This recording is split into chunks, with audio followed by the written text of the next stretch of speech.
Hey everyone, it's Docfire. Welcome to Docfire's Down and Dirty Reviews. If you're looking for unbiased reviews on autococker parts and markers, well, you've come to the right place. Because I have to buy this stuff out of my own pocket. Anyway, enjoy the show.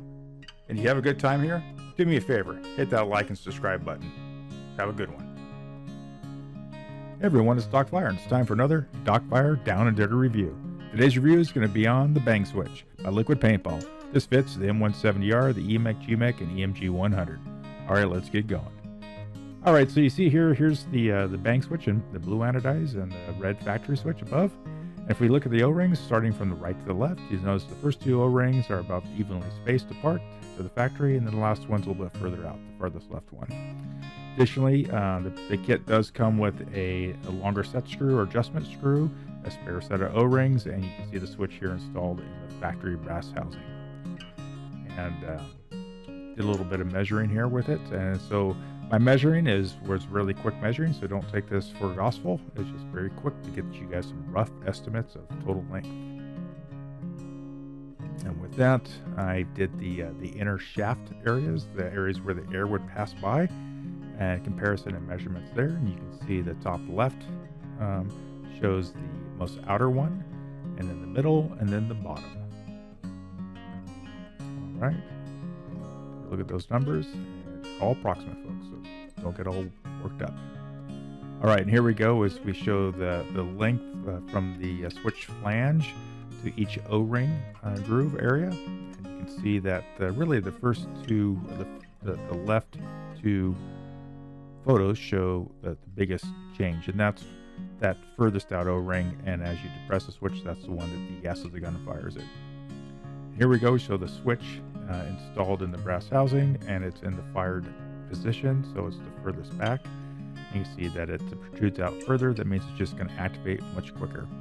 And the other two photos just kind of show the length of that little switch mechanism.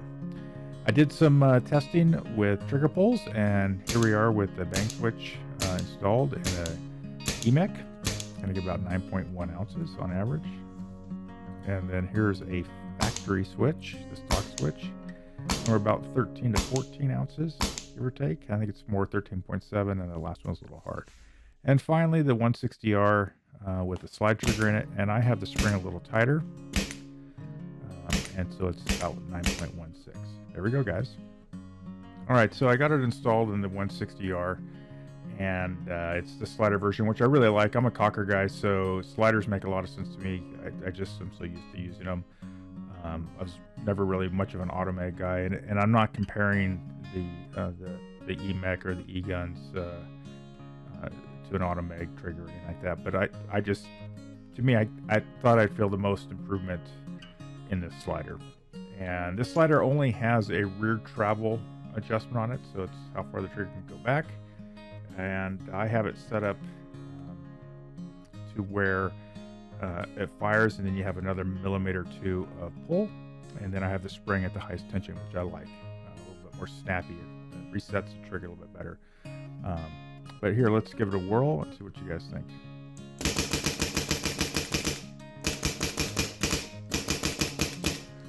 I'm not the fastest trigger out there, guys, so don't make fun of me. There's the guys that are way faster. But anyway, I like the feel of it.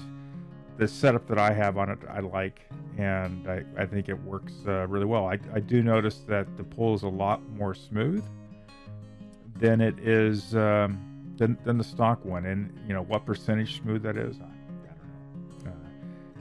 It's hard to say, but it is an improvement, or it is a modification, is a tuning improvement or tuning change, a different feel. The stock valve works great. And the nice thing is, if you don't like it, sell it to your buddy, put your stock valve back in. And here I'm explaining about how I have that screw knot all the way in. I think it's important that you have a little slop on either end, that you can get a nice rhythm on the trigger. And if it's too short, your finger stops before you can, reset everything. And I think it's having that little bit longer trigger pull allows you to get a good rhythm. But for the price of this, was it $39? You get it on autocockerparts.com. I think they're the primary sellers right now. I think it's a worthwhile upgrade for one of these guns. if this is one of your primary shooters out there. But worth it. I enjoy it. I really am going to have a lot of fun with it. Anyway, guys, thanks a lot. Like and subscribe, please. And get ready for the Reg Dino videos coming. All right.